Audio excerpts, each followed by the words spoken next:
विगत दिन में राखालगोड़ा गाँव जो आदिवासी माँकर जघन्य हत्याकांड घटी से हत्याकांड को आम मालकानगिरी बांगाली समाज घोर निंदा करुच्ची एवं से हत्याकारी जी भी हूँ बंगाली हूँ कि जो लोक हूँ तांकर सर्वाधिक दंड हो फाँसी हो बोली आमे दाबी करुचु एवं ता सांगरे मृतकों परिवार को जो अनुकंपा राशि मुख्यमंत्री घोषणा करिसेंती भी पुनर्विचार करंतु बोली आमे आवेदन करुचु।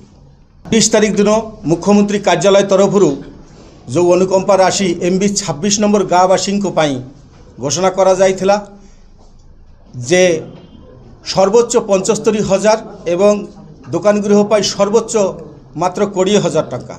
यह अत्यंत दुखदायक। यही कथा शुणी MB 26 नंबर गाँववासी दुखरे भांगी पड़ती एमती लगुच कि ये वैमात्रिक मनोभाव भलिया जना पड़ुछि। MB 26 नंबर ग्रामवासी एवं आम बंगाली समाज तरफ समस्त सांबादिक भाई मान को आमे अनुरोध करूँ आपण जरिया मुख्यमंत्री पाखे जे जो भली भाव MB 26 नंबर गाँ गुड़ाक भस्मीभूत करा जायछि, लुट होइछि, पूरा पाउंश होइकि मशाणी रूप नहीं से ही घर गुड़ाक 225 खंड घर सजाड़ाकू हेले दुआ तैयारी नुहे खाली सजाड़ाकू हेले मिनिमम 30 कोटी टंका दरकार।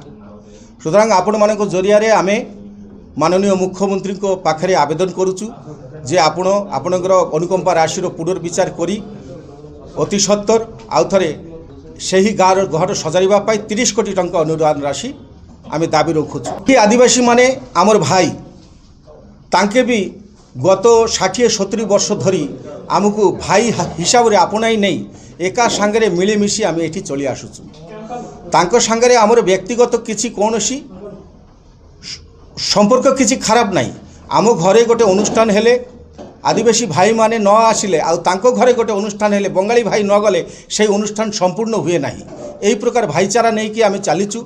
वर्तमान जिले में ये जो देखिलु आम जो 26 नंबर जो रायट है से रायट रे पार्श्ववर्ती राज्यर किसी सारेंडर नक्सल ये जो रायट रे युक्त अछंती आमे निवेदन करूँ आपण मानक जरिया जे राज्य सरकार ए विषय रे किसी समाज विरोधी लोक भारत विरोधी लोक सनातनी हिंदू धर्म विरोधी लोक ये जो जघन्य हत्याकांड करिसंती एवं तापरे ये जो रायट करिसंती सेमानकु CBI द्वारा इनक्वारी करा जाई सेमानकु दंडित करा जाऊ एवं आमर जिलार शांति फेराई आना जाऊ।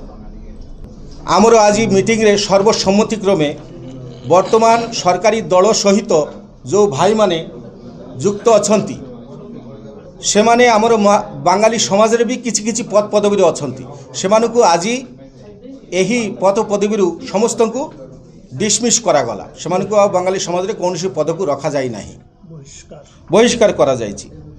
आगो को जिले में आमर जिलार पर्व बहुत बड़ पर्व माल्यवंत पर्व अच्छी भेजांगी बाड़े भी मेला अच्छी आपण मैंने जानुचंती ताकू आखि आगे रखी आम निवेदन करूँ प्रशासन अति सत्तर आगामी 9 तारीख सुधा घोषणा करा अनुकंपा राशि को बढ़े 30 कोटी टंका घोषणा करंतु बोली आम दाबी रखुचु।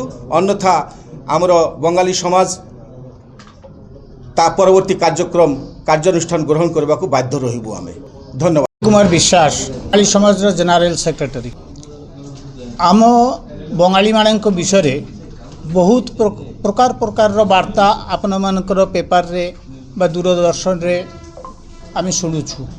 आज तार किछि नुआ कथा मु कहिबी आपण मानक भी जानिबा दरकार एवं मालकानगिरी साधारण लोकों को भी गोचरार्थे ए कथाटा आज मु प्रकाश करुच्ची। आमे किंतु बांग्लादेशी नुह आमे बांग्लादेशी नुह आमे अखंड भारतर बासी। 1947 देश विभाजन हैला परे सरकारंकर निर्देश क्रमे आमे भारतवर्ष को पळै आसिथलु जीवन एवं धर्म को बंचाइबा पई। आ सरकार सेथिपाई एई भारतवर्षर 18टी राज्य रे आमको भाग भाग करी अनुन्नत जगार जंगल पहाड़ ए सब जगार आमको पुनर्वासन देइछंती।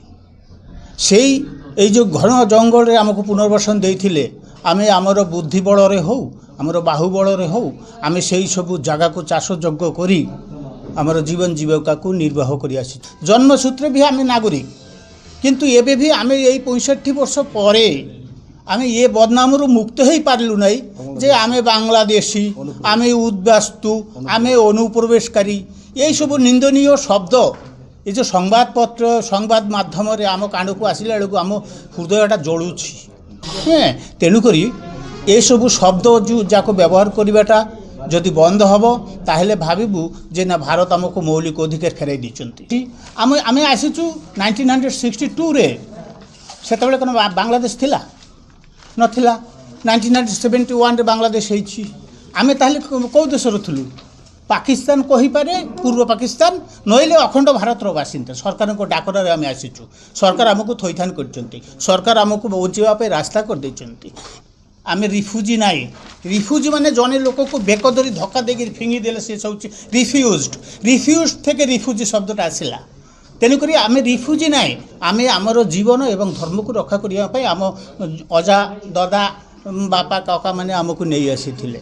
ଆମେ ବିସ୍ଥାପିତ। ବର୍ତ୍ତମାନ ଆମେ ଚାହୁଁଛୁ ଆମକୁ ସେଇ ସବୁ ମାନେ ଯେଉଁ ସବୁ ଶବ୍ଦଯାକ ଆମ ପାଇଁ ପ୍ରଯୋଜ୍ୟ ନାହିଁ, ସେଟା ସରକାର ନୋଟିଫିକେସନ୍ ଆକାରରେ ଡିକ୍ଲେୟାର କରନ୍ତୁ ଯେ ଏଇ ସବୁ ଶବ୍ଦ ବ୍ୟବହାର କରିକିରି ଆମକୁ ନିନ୍ଦା କରିବାକୁ ହେବ ନାହିଁ। ଆମେ ବିସ୍ଥାପିତ ଏ କଥାଟା କୁହନ୍ତୁ, ଆମର ଦୁଃଖର କିଛି କାରଣ ନାହିଁ। ବର୍ତ୍ତମାନ ମେନ୍ କଥା ହେଉଛି ଆମର ମାନବିକ ଅଧିକାର, ସାମ୍ବିଧାନିକ ଅଧିକାର, ରାଜନୈତିକ ଅଧିକାର, ନୀତିଗତ ଅଧିକାର, ଯାହା ଆମର ଭାରତବର୍ଷର ଜଣେ ଲୋକ ଯେଉଁ ପ୍ରକାର ଭାବେ ଆଭେଲ୍ କରୁଛନ୍ତି ଆମକୁ ବି ସେଇ ସୁଯୋଗ ଦିଆଯାଉ।